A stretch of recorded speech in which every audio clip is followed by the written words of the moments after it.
Since being elected in 2015, Tory MP David Warburton has condemned the appalling exploitation of young people involved in the sale of drugs and the intimidation, violence, and criminal incentives they face. He has also called for international action in tackling the drugs trade and criticised double standards in politics.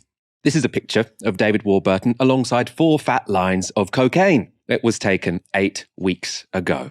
Of course, I've got no problem with people taking drugs, though I don't especially like hypocrisy, but there is a grimmer side to this story. The Times say the photo with the cocaine was taken with a woman Warburton had met through politics. He had allegedly insisted on coming to her flat despite evidence that she was drunk. And the Times report, Warburton's apparent misconduct 8 weeks ago did not stop with drugs.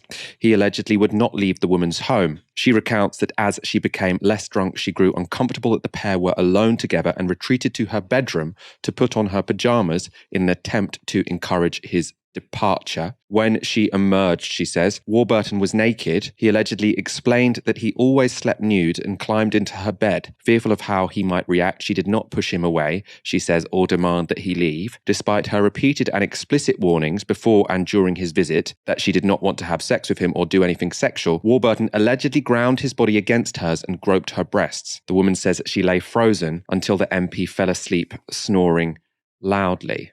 David Warburton has also been accused of sexual harassment by 2 former members of his parliamentary office and has now been suspended from the Conservative Party. He is also said to have failed to declare a loan of around £150,000 from a Russian businessman. But the Daily Mail has Warburton down as himself a victim. This is the spread they've got on the Tory MP. The article says, Tory insiders have privately voiced concerns about what appears to be an elaborate and extraordinarily well-researched expose of Mr. Warburton's behaviour. Questions are being asked why a recording was apparently made of him asking a woman to order cocaine on his behalf, telling her he would pay. Doubts have also been raised around the apparently incriminating photograph. It shows the MP leaning against a table in a dimly lit room.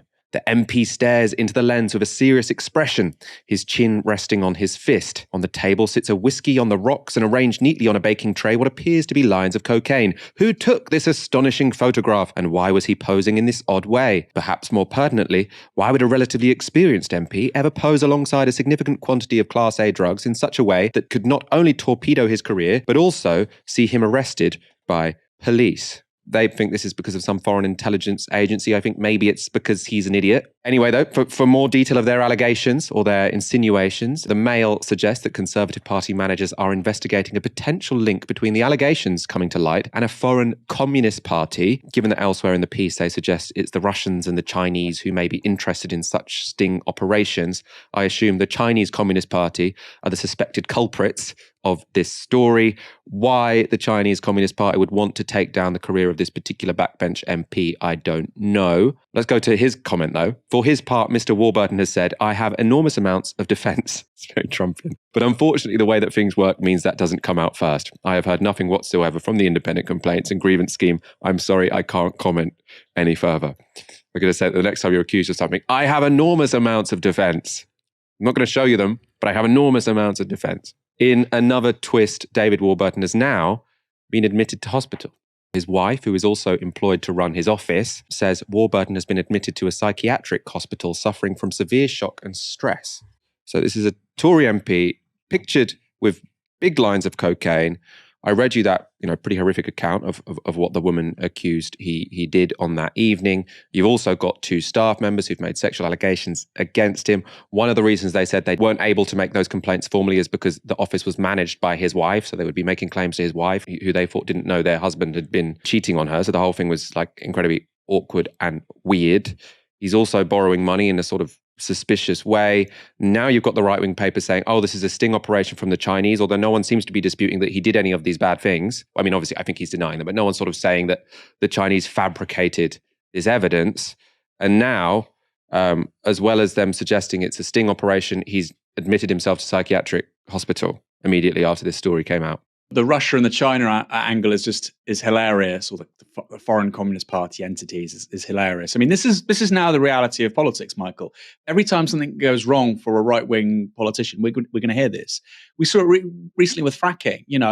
oh, well, actually, the arguments against fracking aren't that strong. And in fact, that was an argument which was being pushed by, Russian-owned media and people of, disreputable sort of political backgrounds who maybe were being funded by overseas interests who didn't want us to be, energy independent. And we'd have to depend, even though Britain actually doesn't really use any Russian gas or oil. So this is another kind of crazy story we've heard recently, which is the arguments against fracking had the power they did because they were backed by Russia. And I'm afraid to say this is the kind of blue tick centrism obsession with Russia, with China, with overseas influence is going to toxify any ability to have a meaningful domestic conversation in this country. Anyway, I think in this instance, it's so stupid, it can be dismissed out of hand. Who would have the ill judgment as a politician to sit by half a gram of cocaine? Well, somebody who just took the other half a gram. That's who. If you put 5 lines of cocaine up your nose, you generally don't have good judgment, right? There's a pretty decent explanation there. We don't need to talk about the Chinese Communist Party or the FSB to ascertain why this guy did it. And another one as well, he was making waves months earlier about 8 stone of weight loss. Well, now we know, if you put hundreds of pounds up your nose every week, it works. It's a pretty expensive way of doing it, and you have major health downsides. You might have a heart attack, and as we've seen, you won't behave particularly rationally, but it's certainly an explanation. So, very, very strange. The blaming it on foreign communist parties is just the icing on the cake for me. In an utterly depraved story, the fact that his wife as well was the office manager is just. And let's get to the bottom of it. Because sometimes the Daily Mail and these papers, when they want to destroy somebody, they can actually produce good journalism. There's a big enough story here, an interesting enough story here that they may end up doing that. Probably be the Sunday Times, right? Because it is a very, very, very strange story. The first woman we referenced who's made these, pretty horrible allegations against him, he, comes across, incredibly abusive. She had recorded him talking about buying cocaine, and they're like, so why would someone record it? There are sting operations, but they're normally done by sort of like the newspapers, not by foreign governments. And also, I don't see how that would be combined with a sting operation, because normally a sting operation, you don't then add a criminal allegation to it, because then that massively complicates things. So the whole thing seems very odd to me, but I mean, it seems like there's some pretty clear evidence of this guy doing quite a lot of bad things.